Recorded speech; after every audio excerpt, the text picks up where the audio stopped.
Assalamualaikum warahmatullahi wabarakatuh. Salam sejahtera buat kita semua. Perkenalkan, saya Muhammad Isnaini Ramadan, mahasiswa PPG Universitas Negeri Makassar. Nomor UKG 2018 003 06253 dengan nomor induk mahasiswa PPG 2290 36495034. Pada hari ini, Selasa tanggal 13 Desember 2022, bertepat pada pukul 9.00 WIB atau pukul 10 WITA. Ini kondisi pada pagi hari ini dalam keadaan hujan. Berikut ini kami tampilkan video praktek pembelajaran untuk uji kinerja PPG Universitas Negeri Makassar dalam jabatan kategori 2 tahun 2022.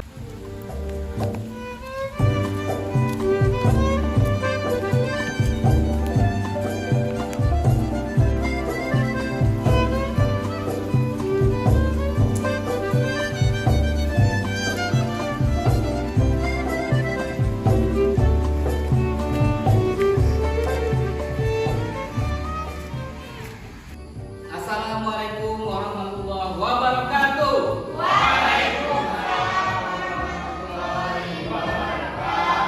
Agribisnis perikanan. Kami men bukan fisherman. Agribisnis perikanan. Kami fisherman bukan fisherman.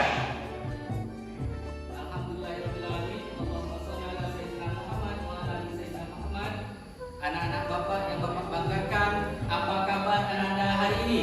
Alhamdulillah luar biasa. Baik, tepuk tangan untuk kita semua. Ya, baik Ananda. Sebelum kita memulai pelajaran hari ini, Bapak minta ketua kelas untuk memimpin doa terlebih dahulu. Kepada ketua kelas, persilakan. Baik, sebelum belajar mari kita berdoa menurut kepercayaan kita masing-masing. Doa mulai. Doa mulai. Untuk ketua kelas, ada yang tidak hadir pada hari ini. Adalah diri Agus. Aku sendiri ya. Iya. Ada kabar? Ada Pak. Tidak ada kabar. Baik, terima kasih ketua kelas. Nanti tolong segera hubungi wali kelasnya. Iya, Pak. Ya. Anak-anak Bapak yang Bapak banggakan, pada pertemuan sebelumnya kita sudah mempelajari suatu pelajaran yang penting dalam kegiatan budidaya perikanan. Coba siapa yang masih ingat kita belajar tentang apa pada pertemuan sebelumnya? Ya, silakan. Tentang pengelolaan kualitas air, Pak. Tentang tangan untuk Victor. Nah, selanjutnya Bapak ingin bertanya tentang pengelolaan kualitas air. Siapa yang masih ingat tentang parameter pengukuran kualitas air? Siapa yang masih ingat? Ada Pak. Ya, silakan. Zainal. Parameter pengukuran kualitas air dibagi menjadi 3, Pak. Parameter kimia, parameter biologi, dan parameter fisika. Ya, benar sekali. Jadi parameter pengukuran kualitas air terdiri dari 3. Yang pertama parameter kimia, parameter fisika, dan parameter biologi. Tepuk tangan untuk Zainal. Bapak ingin tanya lagi nih. Siapa yang bisa menjelaskan ada 3 parameter pengukuran kualitas air? Coba sebutkan contohnya. Silakan. Saya Pak. Ya, silakan Atika. Yang pertama yaitu parameter fisika. Parameter fisika itu terdiri dari pH, salinitas, kecerahan, dan suhu. Dan yang kedua itu parameter kimia, yaitu oksigen terlarut, karbon dioksida terlarut, serta kandungan logam dalam air. Yang terakhir parameter biologi berupa keberadaan fitoplankton dan zooplankton, Pak. Ya, benar sekali yang disampaikan Atika. Tepuk tangan untuk Atika. Ya, setelah mendengar penjelasan Ananda tentang pelajaran yang telah Ananda pelajari pada pertemuan sebelumnya, Bapak anggap Ananda semua sudah menguasai materi pada pelajaran sebelumnya. Baik Ananda, setelah kita mempelajari tentang pengukuran kualitas air, ada lagi yang lebih penting, dalam proses kegiatan budidaya perikanan. Nah, kegiatan budidaya perikanan juga didukung oleh keberhasilan dari kegiatan budidaya. Penentu keberhasilan kegiatan budidaya adalah ikan sehat. Artinya, setiap ikan yang kita budidayakan harus dalam kondisi sehat supaya kegiatan budidaya kita berjalan dengan baik dan hasilnya juga baik. Nah, untuk itu, pada pertemuan kali ini kita akan belajar tentang pengendalian hama dan penyakit pada ikan. Pengendalian hama dan penyakit. Mari perhatikan terlebih dahulu kompetensi dasar yang harus Ananda capai pada pembelajaran kali ini. Yang pertama yaitu menganalisis pengendalian hama dan penyakit pada pembesaran komunitas perikanan air tawar. Yang kedua, Ananda diharapkan melakukan pengendalian hama dan penyakit pada pembesaran komunitas perikanan air tawar. Bisa dipahami? Bisa. Baik, kita lanjutkan. Tujuan pembelajaran kita pada hari ini yang pertama yaitu merinci jenis-jenis hama dan penyakit. Jadi pembelajaran kali ini Ananda diharapkan dapat merinci jenis-jenis hama dan jenis-jenis penyakit pada ikan. Yang kedua, menganalisis penyebab penyakit pada ikan. Dan yang ketiga, Ananda diharapkan dapat menjalankan prosedur pemeriksaan penyakit pada ikan. Adapun langkah-langkah pembelajaran kita pada hari ini, yang pertama kita akan melakukan diskusi, yang kedua kita akan melakukan observasi, yang ketiga kita akan melakukan praktek, dan Bapak akan memberikan penugasan. Kita lanjutkan. Baik anak-anak, sebelum kita masuk ke materi hama dan penyakit, Bapak ingin bertanya terlebih dahulu. Baik anak-anak, sebelum kita masuk pelajaran tentang hama dan penyakit, kira-kira Bapak ingin bertanya dulu, kira-kira menurut Ananda, mengapa kita perlu mempelajari tentang pengendalian hama dan penyakit? Siapa yang bisa jawab? Ya, silakan Putri. Agar bisa menerapkannya dalam kegiatan budidaya ikan yang akan kita lakukan, Pak. Agar bisa diterapkan dalam kegiatan budidaya yang akan kita lakukan. Baik, bagus sekali jawabannya. Siapa yang ingin berikan pendapat lagi? Silakan Novi. Agar kegiatan budidaya perikanan kita lakukan, Pak, karena adanya hama dan penyakit bisa menyebabkan kegagalan pada budidaya. Ya, bagus sekali jawaban dari Novi. Jadi artinya keberadaan hama dan penyakit ini dapat mengganggu kegiatan budidaya yang kita lakukan. Oleh karena itu kita perlu belajar tentang pengendalian hama dan penyakit pada ikan. Baik. Hama dan penyakit pada ikan. Pertama kita pelajari dulu tentang hama. Hama adalah organisme yang mengganggu pada proses pertumbuhan ikan. Hama dapat berupa pemangsa, penyaring, perusak sarana, dan pencuri. Pengendalian hama dilakukan secara fisik dan kimiawi. Pengendalian hama secara fisik ini contohnya menyediakan sarana yang bisa menghindari dari hama, seperti memberikan pagar keliling atau menutup wadah tempat budidaya kita.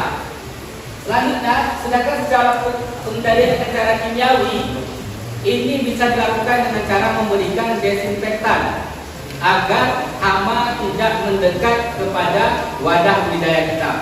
Sampai di sini bisa dipahami ya. Kita lanjutkan. Selanjutnya, penyakit pada ikan.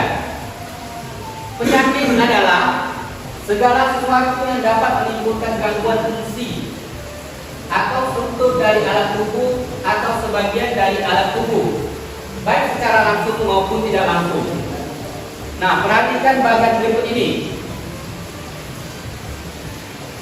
Penyakit pada ikan itu bisa disebabkan oleh ketidakseimbangan antara kondisi inang ikan itu sendiri dengan patogen dan kondisi lingkungan. Ketika kondisi lingkungan lebih tinggi, lebih besar pengaruhnya terhadap kondisi ikan, maka akan terjadi penyakit. Begitu juga dengan kondisi patogen. Hal ini dapat menyebabkan ikan terinfeksi penyakit.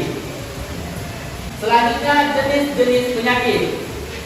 Penyakit pada ikan secara umum terbagi menjadi dua. Yang pertama penyakit infeksi dan kedua penyakit non-infeksi. Penyakit infeksi antara lain terserang oleh virus, terserang oleh parasit, bakteri, dan jamur. Sedangkan penyakit non-infeksi ini terdiri dari keracunan, bisa karena kondisi air, bisa karena kekurangan nutrisi pada makan. Kita lanjutkan. Nah, adapun pencegahan penyakit ikan, yang pertama langkah-langkah yang harus dilakukan dalam pencegahan adalah mendeteksi tanda-tanda ikan terserang penyakit. Adapun tanda-tandanya antara lain yang pertama yaitu nafsu makan pada ikan. Penanggulangan penyakit dapat dilakukan dengan cara sebagai berikut. Yang pertama pemberian obat-obatan, yang kedua vaksinasi dan imunisasi. Coba Bapak ingin tanya terlebih dahulu. Siapa yang masih ingat apa perbedaan vaksinasi dan imunisasi? Silakan Asika. Bila vaksinasi yaitu pemberian vaksin untuk membantu sistem imun mengembangkan perlindungan dari satu penyakit. Vaksin mengandung mikroorganisme atau virus dalam keadaan lemah, hidup atau mati, atau mengandung protein atau toksin dari organisme. Bila imunisasi yaitu suatu upaya untuk menimbulkan atau meningkatkan kekebalan seseorang secara aktif terhadap suatu penyakit. Apabila suatu saat terpajan dengan penyakit tersebut, tidak akan sakit atau hanya mengalami sakit ringan. Setelah melihat penjelasan Bapak tadi tentang pengendalian hama dan penyakit, mari sama-sama kita saksikan video berikut ini. Dalam pelajaran teknik pembenaran komunitas penanganan air tawar. Baik, sebelum jauh mengenal tentang hama dan penyakit, pertama tentang terlebih dahulu apa yang bagi penyakit air dan manfaat tarikan air. Yang kelima, kemudian pakai buku baik kualitas maupun kualitas. Dan terakhir, penanganan saat panen. Baik, setelah pada video ini, silakan perhatikan di kolom sekolah Anda bagaimana keadaan ikan budidaya yang ada di sekolah Anda. Lakukan pengamatan dan buatlah laporan hasil pengamatan Anda. Selamat bekerja, tetap semangat. Setelah mengikuti video pembelajaran tadi, menurut Ananda, permasalahan yang kita hadapi pada hari ini di kolam budidaya kita, apakah di kolam budidaya kita ada ikan yang terserang penyakit? Ada atau tidak? Ya, untuk membuktikannya, pada hari ini kita akan melakukan pemeriksaan terhadap ikan yang ada di kolam budidaya kita. Untuk itu, sebelum kita melakukan prakteknya, Bapak ingin membagikan kelompok terlebih dahulu. Pembagian kelompok pada pagi ini kita akan melakukan dengan cara rentangkan tangan dan tunjuk tangan. Ya, rentangkan. Baik anak-anak, sesuai dengan arahan Bapak tadi, sekarang Bapak akan memberikan hitungan mundur. Ananda silakan buat gerakan sesuai dengan keinginan adik Anda. 3, 2, 1. Yang tunjuk tangan silakan bergabung ke satu kelompok. Sebelah kanan Bapak. Yang rentangkan tangan bergabung di sebelah kiri Bapak. Aman, Pak. Nah, setelah kita tadi membentuk kelompok, selanjutnya Bapak akan membagikan LKPD beserta handout materi. Anak-anak silakan mengerjakan LKPD ini dan dengan panduan di handout materi yang Bapak bagikan. Ya, Bapak silakan.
setelah tadi mengerjakan LKPD dan melakukan praktek di lapangan, yaitu pengukuran atau pengamatan terhadap penyakit ikan, selanjutnya Bapak minta Ananda untuk mempresentasikan hasil pengamatan dan laporan pengamatan yang telah Ananda buat.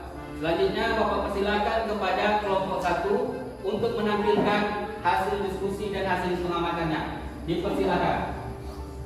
Assalamualaikum warahmatullahi wabarakatuh. Waalaikumsalam warahmatullahi wabarakatuh. Perkenalkan, kami dari kelompok Hila ingin mempresentasikan diskusi kami tadi. Pada sekretaris kami, silakan. Assalamualaikum warahmatullahi wabarakatuh. Waalaikumsalam.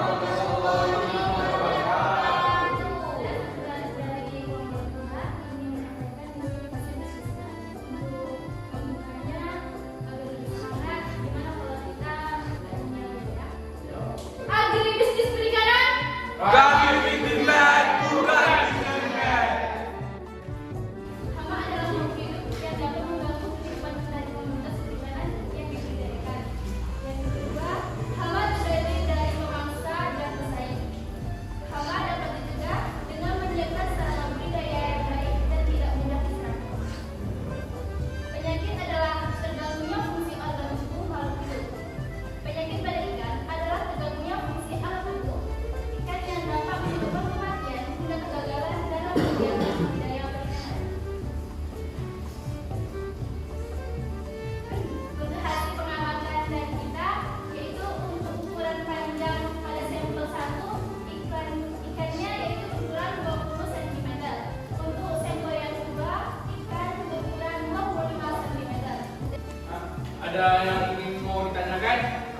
Ingin bertanya, Bagaimana cara kelompok Anda melakukan pengamatan pada pergerakan ikan, sedangkan air kolam yang Anda amati tidak jernih? Baik, dari kelompok Patin pertanyaan kami terima. Pertanyaan akan dijawab oleh anggota kami, yaitu Victor Angrian.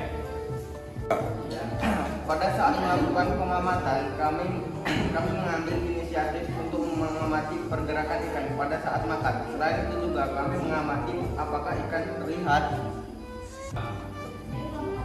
Baik, kelompok Patin ada yang ingin ditanyakan tadi? cukup. Cukup? Sekian dari kelompok kami. Apabila ada kesalahan, mohon maaf. Kami tutupi. Wassalamualaikum warahmatullahi wabarakatuh. Waalaikumsalam warahmatullahi wabarakatuh. Baik, tepuk tangan untuk kelompok Hila.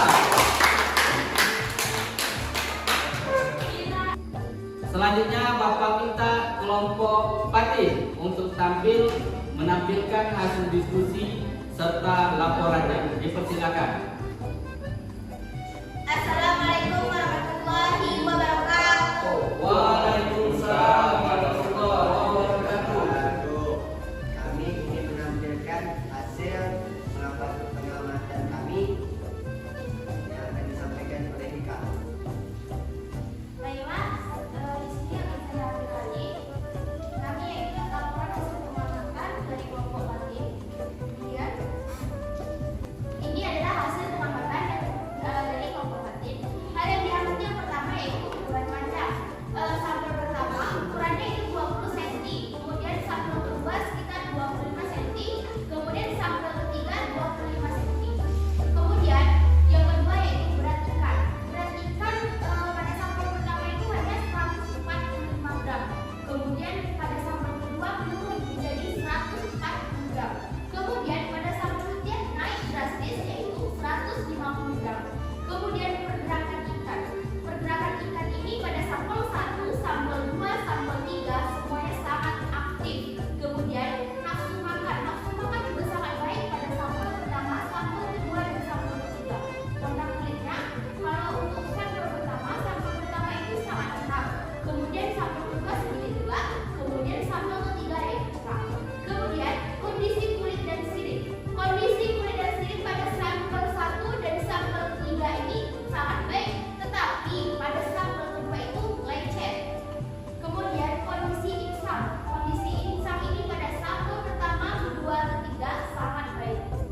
kelompok Anda, apa yang menyebabkan ikan di dalam kolam itu bisa terserang penyakit? Baik, kami terima pertanyaannya. Akan disampaikan oleh Zainal. Baik, izin menjawab. Berdasarkan hasil diskusi kelompok kami dan juga melakukan penyelidikan, ikan dapat terserang penyakit. Bisa disebabkan oleh kondisi lingkungan, kondisi pakan atau nutrisi, dan kondisi ketahanan tubuh ikan. Demikianlah hasil pengamatan kami. Kurang lebih kami mohon maaf. Wabillahi taufiq wal hidayah. Wassalamualaikum warahmatullahi wabarakatuh. Waalaikumsalam warahmatullahi wabarakatuh. Baik, terima kasih Ananda yang telah menampilkan laporan hasil pengamatannya. Selanjutnya Bapak ingin memberikan apresiasi kepada Ananda dan Ananda. Beri tepuk tangan untuk kita semua. Ya, selanjutnya kita harus melakukan evaluasi terhadap penampilan Ananda, terhadap laporan hasil pengamatan Ananda. Menurut kelompok 1 atau menurut kelompok Fatin, bagaimana penampilan dari kelompok Nila? Siapa ingin memberikan pendapat? Ya, silakan. Menurut kami, materi yang disampaikan oleh kelompok 1 itu sudah cukup lengkap dan mudah sangat kami pahami. Namun pada saat melakukan pengamatan terhadap langkah-langkahnya ada yang kurang tepat. Ya, baik, itu pendapat dari kelompok Fatin terhadap penampilan dari kelompok Nila. Selanjutnya Bapak minta kelompok Nila berikan pendapatnya tentang penampilan dari kelompok Fatin. Ya. Menurut kelompok kami, laporan yang disampaikan oleh kelompok Fatin mudah mendengarkan. Namun pada saat diskusi terlihat hanya satu orang pemimpin saja yang memahami. Ya. Baik, itu pendapat dari kelompok Nila terhadap kelompok Fatin. Kita sebagai insan pembelajar, kita harus siap untuk menerima saran dan masukan dari pihak lain. Ini merupakan bukti kita sebagai insan pembelajar dan harus belajar sepanjang masa. Nah, setelah pembelajaran ini, Bapak minta Ananda nanti mengumpulkan laporan hasil pengamatan Ananda di depan. Bapak akan nilai dan Bapak akan masukkan ke buku nilai. Baik, sebelum kita tutup pembelajaran kita hari ini, Bapak ingin mengajak Ananda untuk melakukan rangkuman atau membuat rangkuman secara bersama. Nah, Bapak ingin tanyakan kepada Ananda, apa yang telah kita pelajari pada hari ini? Siapa yang bisa jawab? Saya, Pak, tentang pengendalian hama dan penyakit, Pak. Ya, betul sekali. Jadi hari ini kita belajar tentang pengendalian hama dan penyakit. Selanjutnya, siapa yang bisa jabarkan sedikit apa yang Anda ketahui tentang hama dan penyakit pada ikan? Saya, Pak. Ya, silakan. Hama adalah jenis dari binatang pengganggu yang dapat mengancam keberhasilan dari kegiatan budidaya. Sedangkan penyakit adalah gangguan yang terjadi pada alat tubuh atau organ tubuh makhluk hidup. Ya. Seperti ikan. Ya, tepuk tangan untuk Victor dan Wahyu Lopita. Baik, selanjutnya Bapak ingin bertanya, mengapa kita perlu mempelajari materi tentang pengendalian hama dan penyakit? Siapa yang bisa dijelaskan? Saya, Pak. Ya, silakan Zainal. Pengendalian hama dan penyakit sangat diperlukan dalam kegiatan budidaya perikanan karena hama dan penyakit dapat menyebabkan kegagalan pada kegiatan budidaya ikan. Ya, benar sekali yang disampaikan oleh Zainal. Jadi pengendalian hama dan penyakit itu sangat diperlukan, apalagi kita ingin melakukan kegiatan budidaya. Agar apa? Agar kegiatan budidaya yang kita lakukan bisa berjalan dengan baik. Nah, baik, terima kasih Ananda.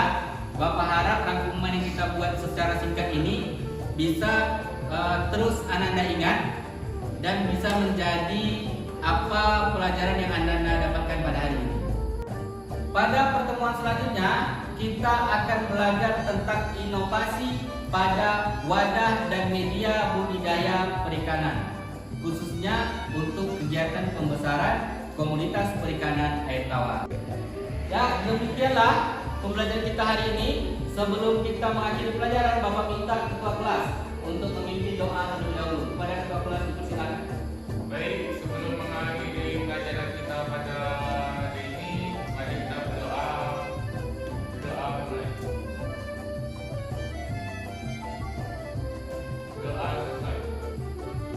Ya, terima kasih anak-anak. Terima kasih atas keaktifan anak-anak pada hari ini dalam pembelajaran. Bapak harap keaktifan ini tetap terjaga selagi anak-anak masih menjadi siswa dan nanti bisa meneruskan menjadi mahasiswa. Amin, amin, amin. Terima kasih atas perhatiannya. Mohon maaf apabila ada kata-kata yang salah. Bapak tutup. Wabillahi taufiq wal hidayah. Wassalamualaikum warahmatullahi wabarakatuh. Waalaikumsalam.